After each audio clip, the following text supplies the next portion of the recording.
the property of Reverend koti y'idara ryo kubanze birekurirwe Smith Kayanja ni yesindikire mu mpejonane na mutayo Fred Banaba omunkomo cyamugoranyi bwanyuma yo kushomerwa imishango yo kwibentina za Reverend Bamugaya enshuminche hwire the property of Reverend Bamugaya Jackson ezabezige za Reverend Bamugaya Jackson mumpejonane. Have you had understood the charge against you? mumpejonane wabura kandi wabyetegereza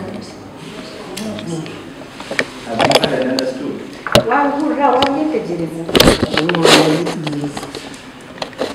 So is that true or is not? namazima nenda tumazima aba no babire bino mutonganirizo wabo koti tebikirize kwetonganaho cyane kwango mushango wabo hakana jina And Bagaba Fred, have you had understood the charge against you? Fred wabura kandi wabyetegereza Is it true or is not true? namazima nenda tumazima sasa rano rudi sasa nanjo yo mshango n'amuka mumpe jonani ubambo jonano kwibente so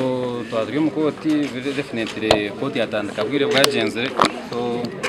okushaka ko makwitso muramusti yakura yagira ngo uzagaruka kuru amuru na korundi bigango shaza zagenze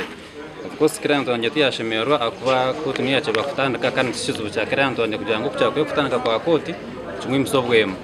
so nani njangu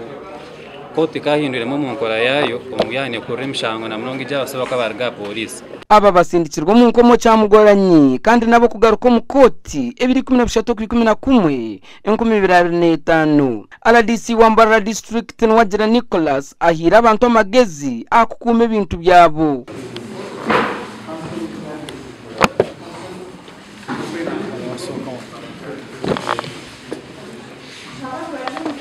omuntu omushumo w'amatungo arareba TV West kurugeri izoba amanyango yenda kuzeye zo kumukwata zikozere ki zikire umurimbarara nteka kuronda tukakuronda muzaye yaza kuje twenda abantu ba burijo baza kugira ngo ente zitumba ziba baturamba ziba aha na maremye yeze shatkonka ekinde ni nkora aguraund baremba chora nde Evans Taremwa ahabwa TV West agacenchwire.